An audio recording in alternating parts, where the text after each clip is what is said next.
ಇತ್ತೀಚೆಗೆ ನಕ್ಸಲ್ ನಾಯಕ ವಿಕ್ರಮ್ ಗೌಡನನ್ನ ಎನ್ಕೌಂಟರ್ ಮಾಡಲಾಗಿತ್ತು. ನಕ್ಸಲ್ ಹತ್ಯೆಗೂ ಮುನ್ನ ಜಯಂತ್ ಕುಟುಂಬವನ್ನ ಸ್ಥಳಾಂತರ ಮಾಡಿತ್ತು.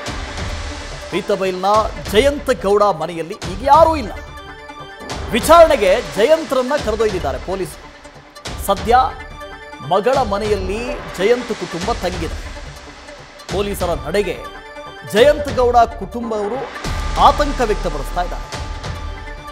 ಎನ್ಕೌಂಟರ್ನ ಸಂದರ್ಭದಲ್ಲಿ ನಾನು ಯಾರು ಮನೆಯಲ್ಲಿ ಇರಲಿಲ್ಲ, ನಮಗೆ ಗೊತ್ತಿಲ್ಲ, ನನ್ನ ಪತಿಗೆ ಕಿರುಕುಳ ನೀಡ್ತಾ ಇದ್ದಾರೆ ಅನ್ನೋ ಅನುಮಾನ ಇದೆ ನಮಗೆ.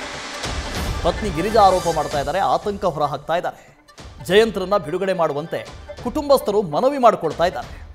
ಹಸಿರಾಗಿದ್ದಂಥ ಮಲೆನಾಡು ಕೆಂಪಗಾಗಿತ್ತು, ರಕ್ತಸಿಕ್ತವಾಗಿತ್ತು ವಿಕ್ರಮ್ ಗೌಡ ಎನ್ಕೌಂಟರ್ನೊಂದಿಗೆ.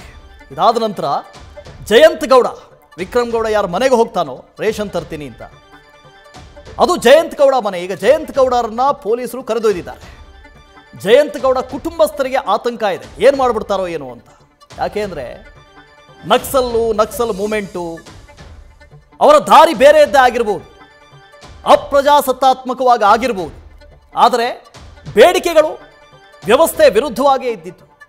ಇವತ್ತು ಅಲ್ಲೊಂದು ಶಾಲೆ ಇಲ್ಲ, ಆಸ್ಪತ್ರೆ ಇಲ್ಲ, ಕುಡಿಯೋ ನೀರಿಲ್ಲ, ವಿದ್ಯುತ್ ಅಂತೂ ನೋಡೇ ಇಲ್ಲ. ಮನೆಗಳು ನೋಡಿ ಹೇಗಿದೆ. ಈ ವ್ಯವಸ್ಥೆ ವಿರುದ್ಧ ಹೋರಾಟ ಮಾಡ್ತಾ ಇದ್ದಿದ್ದು. ಹೋರಾಟದ ದಾರಿ ತಪ್ಪಾಗಿರ್ಬೋದು. ಸರ್ಕಾರ ತಾಯ್ತನದ ಕಣ್ಣಿನಿಂದ ಅವರನ್ನು ನೋಡಬೇಕಾಗಿತ್ತು, ಆದರೆ ಕ್ರೌರ್ಯದ ಕಣ್ಣಿನಿಂದಂತೂ ನೋಡಿದೆ, ಅದು ಪಕ್ಕ. ಅಂದರೆ ನಕ್ಸಲನ್ನು ಅದನ್ನು ನಾವು ಸಿಂಪತೈಸರ್ಸ್ ಅಲ್ಲ, ಆದರೆ ಈಗ ನೋಡಿ ಅವ್ರಿಗೂ ಆತಂಕ ಇದೆ.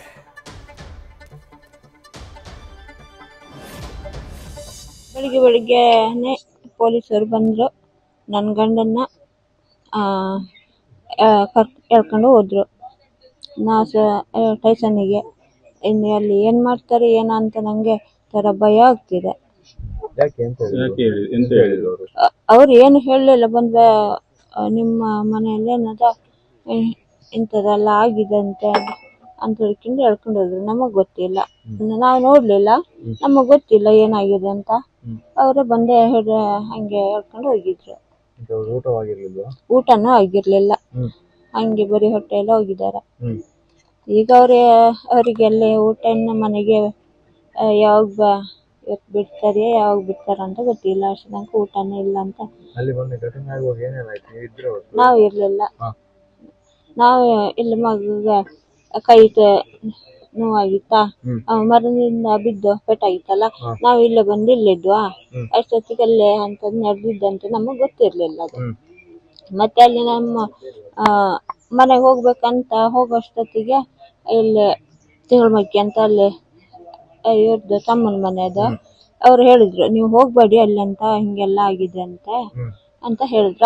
ಅದ್ ನಂತರ ನಾವು ಮತ್ತೆ ಹೋಗ್ಲೇ ಇಲ್ಲ. ಮತ್ತೆ ನಾವು ಇಲ್ಲೇ ಇದ್ದು, ಇಲ್ಲ ಅದ್ರ ಮೇಲೆ ಹೋಗ್ಲೇ ಇಲ್ಲ. ನಾವು ನಾವ್ ಇರ್ಲಿಲ್ಲ, ಯಾವ್ದಕ್ಕೂ ಯಾವ್ದಾಗುತ್ತೇನು ಇರ್ಲಿಲ್ಲ. ನಾವು ಮನೆಗೆ ಸೋಮವಾರದಿಂದ ಅಲ್ಲ ಬುಧವಾರದಿಂದ ಬಂದಿದ್ದರು, ಇಲ್ಲೇ ಇದ್ದು.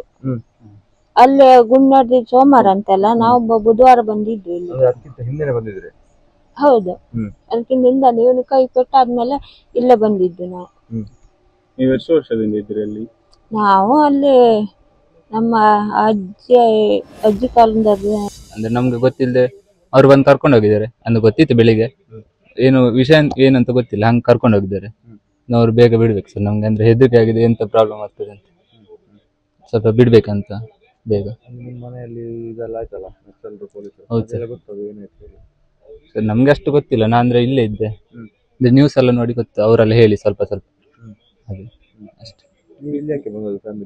ಅಂದ್ರೆ ಇವ್ರ ಅಮ್ಮನವರು ನನ್ನ ನೋಡ್ಕೊಳ್ಲಿಕ್ಕೆ ಅಂತ ಬಂದಿದ್ದು. ಅಂದ್ರೆ ಮತ್ತೆ ಹೋಗುವಾಗ ಅದು ಫೈರಿಂಗ್ ಎಲ್ಲ ಆಗಿದೆ ಅಂತ ಹೇಳಿದ್ದಾರೆ. ಮತ್ತೆ ಅವ್ರು ಹೋಗ್ಲಿಕ್ಕೆ ಬಿಡ್ಲಿಲ್ಲ ಅಂತ, ಹಂಗಾಗಿ ಮತ್ತೆ ಇಲ್ಲೇ ಸ್ಟೇ ಮಾಡಿದ್ರು ಅವ್ರು. ಅದು ಪೆಟ್ಟಾಗಿತ್ತು ಸರ್, ಅದು ಮರದಿಂದ ಬಿದ್ದು ಪೆಟ್ಟಾಗಿತ್ತು ಲೈನ್ ಕಡೆ. ಬುಧವಾರ ಸರ್, ಅದು ಹೋದ ಬುಧವಾರ. ಅವಾಗ ಬಂದಿದ್ರು ಅವರು, ಮತ್ತೆ ಹೋಗ್ಲಿಲ್ಲ, ಇಲ್ಲೇ ಇದ್ರು. ಮೊನ್ನೆ ಸರ್ ಅದು ನಾನಿಲ್ಲೇ ಲೈನ್ ಕಡಿಲಿಕ್ಕೆ ಲೋಕಲ್. ನೀವಲ್ಲಿ ಮನೆಗೆ ಹೋಗ್ತಾ ಇರ್ಲಿಲ್ವಾ? ಇಲ್ಲ ಸರ್, ಅಂದ್ರೆ ನಾನು ಹೋಗ್ತಿದ್ದೆ ಅಪರೂಪಕ್ಕೆ ಒಂದ್ಸರ್ತಿ ಸರ್, ಇಲ್ಲೇ ಜಾಸ್ತಿ ಇರ್ತಿದ್ದೆ. ಇಲ್ಲ ಸರ್, ಅವ್ರು ಎಲ್ಲ ಕೆಲ್ಸಕ್ಕೆ ಬರ್ತಾರೆ. ಅಂದ್ರೆ ಜಾಸ್ತಿ ಯಾರು ಇರುದಿಲ್ಲ ಅಲ್ಲಿ ಬೆಳಿಗ್ಗೆ ಹೊತ್ತು, ಅಂದ್ರೆ ಎಲ್ಲರೂ ಕೆಲ್ಸಕ್ಕೆ ಬರ್ತಾರೆ, ಹಂಗಾಗಿ ಯಾರು ಇರ್ಲಿಲ್ಲ ಅವರು. ಈಗ ಸೋಮವಾರ ಎನ್ಕೌಂಟರ್ ಆದ ನಂತರ ಇಲ್ಲಿಗೆ ಏನಾದ್ರು ಬಂದಿದ್ದಾರಾ ನಿಮ್ಮ ಮನೆಗೆಲ್ಲ ಇಲ್ಲಿಗೆ? ಇಲ್ಲಿಗೆ ಬರ್ಲಿಲ್ಲ ಸರ್, ಅಲ್ಲಿ ಹೋಗಿದಾರ ಅಂತ ಗೊತ್ತಿಲ್ಲ ಸರ್. ಇಲ್ಲಿ ಎನ್ಕ್ವೈರಿ ಮಾಡ್ಲಿಕ್ಕೆ ಮಾತಾಡ್ಲಿಕ್ಕೆ ಹೇಳಲಿಕ್ಕೆ ಇಲ್ಲಿ ಬರ್ಲಿಲ್ಲ ಸರ್. ಇವತ್ತೇ ಬಂದದ? ಹಾ ಹೌದು. ಏನ್ ಸಿಡ ಒಳಗ್ ಬಂದು ಹೋಗಿದ್ರ? ಕರ್ಕೊಂಡು ನಿಮ್ನ ಅಲ್ಲಿ ಕರ್ಕೊಂಡು ಹೋಗ್ತೇವೆ ಅಂತ ಕರ್ಕೊಂಡು ಹೋಗಿದ್ರು. ಕರ್ಕೊಂಡು ಹೋಗಿದ್ರು ಎಲ್ಲಿಗಂತ ಹೇಳಿಲ್ಲ ಸರ್, ಬನ್ನಿ ರೆಡಿಯಾಗಿ ಬನ್ನಿ ನಮ್ ಜೊತೆ ಅಂತ ಹೇಳಿ. ಪೊಲೀಸ್ ಅವರು ಅನ್ಸ ಹಾ ಆಗಿರ್ಬೇಕಂತ. ಯೂನಿಫಾರ್ಮ್ ಇತ್ತಾ ಅಥವಾ ಹಾ ಯೂನಿಫಾರ್ಮ್ ಇತ್ತು. ಎಲ್ಲಿಗೆ ಅಂತೆಲ್ಲ? ಓ ಕೇಳಿಲ್ಲ ಸರ್, ಅವರು ಸಡನ್ಲಿ ಬಂದು ಕರ್ಕೊಂಡು ಹೋದ್ರು, ಹಂಗಾಗಿ ಗೊತ್ತಾಗಿಲ್ಲ ನಮ್ಗೆ. ಬಿಡ್ಬೇಕು ಅಂತ ಹಾ ಬಿಡ್ಬೇಕು ಸರ್. ಅವ್ರು ಎಂತ ಮತ್ತೆ ಪ್ರಾಬ್ಲಮ್ ಎಂತ ನಮ್ದು ಅಪ್ಪಂದು ಎಂತ ಕೂಡ ತಪ್ಪಿಲ್ಲಲ್ಲ ಸರ್. ಸಡನ್ಲಿ ಬಂದು ಕರ್ಕೊಂಡು ಹೋದ್ರೆ ನಮ್ಗೂ ಸರ್ ಭಯ ಆಗ್ತದೆ, ಹಂಗಾಗಿ ಬಿಡ್ಬೇಕಂತ ನಾವು. ಎಷ್ಟಿದೆ ಸರ್ ಎಕ್ಸಾಕ್ಟ್ ಬಂದು?